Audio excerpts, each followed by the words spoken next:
Kwanza kabisa unatakiwa ufahamu waliamua kuchagua kuiweka rangi ya orange kwa sababu katika hii dunia tulionayo rangi pekee ambayo inaonekana barabara ni rangi ya orange.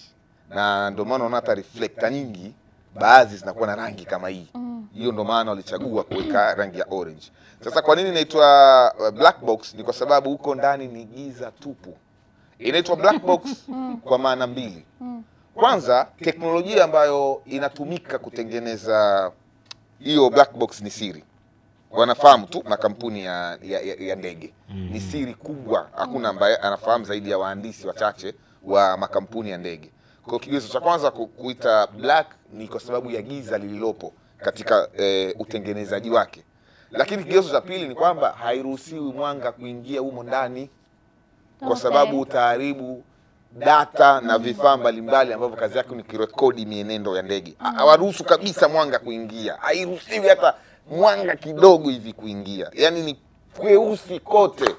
Ndio maana ikaitwa black box. Kwa hiyo kuna sababu hizi mbili. Kwanza huko ndani rangi yake ni nyeusi na hairuhusiwi hata mwanga kuingia wala kitu kingine chochote. Na ndio maana unaweza kaona Kamila na Skawa ndege inadondoka baharini lakini black box inapatikana na ikiwa salama kwa sababu maji yaingii wala mwanga kwa ajili ya kutunza data. Cha pili kwa nini inaitwa black box? Kwa watu wa mambo ya ufundi wanajua, mtu akikwambia this is black man, maana yake teknolojia ambayo uifahamu ipo gizani. Ni ngumu sana kuijua. Kwa cha kwanza nilichokuwa nataka tufahamu kuhusiana na black box kwanza ni kwa nini zinaitwa black boxes. Ndio tumeshaweza kufahamu. Lakini pia hili haliitwi sanduku jeusi, kinaitwa kisanduku cheusi. Sio sanduku, ni kisanduku cheusi. Na ni kwa sababu ni kidogo ndio maana kinaitwa hivyo kisanduku cheusi. Na tushajua kwa nini cheusi na kwa nini kinaitwa kisanduku sababu ni kidogo hivi. Sanduku linakuwa ni kubwa. Na kwa nini rangi ya orange? Kwa sababu rangi ya orange ndio rangi inayoonekana zaidi duniani, ndio maana wakachagua kuipaka rangi ya orange ili iwe rahisi kuonekana. Unajua tumezoea kuona hapa nchini kwa mfano rangi ya machungwa ikiwa ni ya manjano, lakini wataalamu wa kuchanganya rangi huelezea rangi ya chungwa kuwa ni nyekundu inayokaribia kuwa ya manjano. Ndio hiyo hapo sasa tunaiita black box ambapo rangi hii huwezesha kisanduku kuonekana kwa haraka lakini pia kwa urahisi hata kama inakuwa imedondoka labda msituni au sehemu nyingine. Sawa na njano. Njano pia ni rangi ambayo inaonekana haraka. Kwa hiyo lakini pia kingine ambacho inabidi ufahamu kuhusiana na hii black box kwa mujibu wa kanuni za usafiri wa anga duniani ni kosa kubwa kujaribu kufungua hicho kisanduku nje ya maabara yake.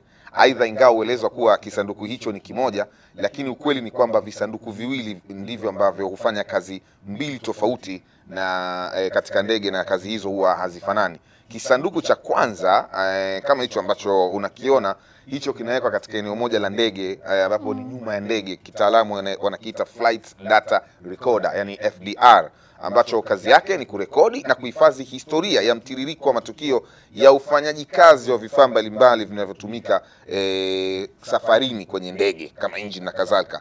Mathalani vifaa hivyo ni pamoja na engine, inarekodi usukani unavyofanya kazi, breki, uimara matairi, mafuta, kiasi cha mafuta, upepo, wanarekodi usahihi wa vifaa vya dira na vipimo mbalimbali. Kila kitu kinachohusu vifaa vya ndege wanarekodi. Na kwa mujibu wa kanuni za shirika la kimataifa la usafiri wa ndege za kiraia ICAO, wanasema kwamba sasa hivi kumeongezeka maarifa katika uundaji wa ndege kubwa, hivyo kwa sababu black box ni moja tu, hawaiki tena nyuma na mbele.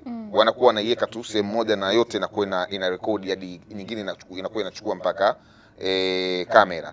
Sasa nataka tumalize kukupa kisa ambako black box sio kwamba haina mapungufu, inaonekana pia na mapungufu, kwa sababu kama mnaikumbuka ile ajali ya ndege ya abiria nchini Malaysia ambayo iliua watu 239 ambayo tushawahi kuijadili hapa. Sasa watu wengi hata bunge la Marekani mara baada ile ajali walipitisha sheria inavyovitaka viwanda vya kutengeneza ndege kuongeza muda wa uhai wa kisanduku cheusi hadi siku 90. Yaani hichi pia kina uhai wake. Ikifika siku 60 hamjakiona Kinajifuta. yani inakuwa shughuli imeisha, ndio kimekufa hivyo. Kisanduku hicho Kwa hiyo sasa hivi wanasema ndege mpya ambazo zinakuja wanaongeza ziwe siku 90. Zamani ilikuwa ni kama siku 60. Na unajua kwa mfano hiki kisanduku cheusi kikiwa kwenye maji kinaonekanaje? Kuna alarm kama ina sense. Kina blink. Kina blink. Kwa hiyo inakuwa ni rahisi kwa wale watafutaji kukiona kwa sababu wanakuwa kama ina blink. Kwa hiyo sasa siku nyingine ukisikia Kamila na kuambiwa kuhusiana kisanduku cheusi na kazi zake, kazi yake kubwa ni kurekodi mienendo ya ndege kwa maana ya vifaa vyote vya kwenye ndege, matairi, breki, kila kitu, na hata kurekodi pia video na mazungumzo ya marubani kwenye chumba cha marubani ambapo kitaalamu wanakiita cockpit. Hiyo ndo kazi ya black box. Morning Bantu.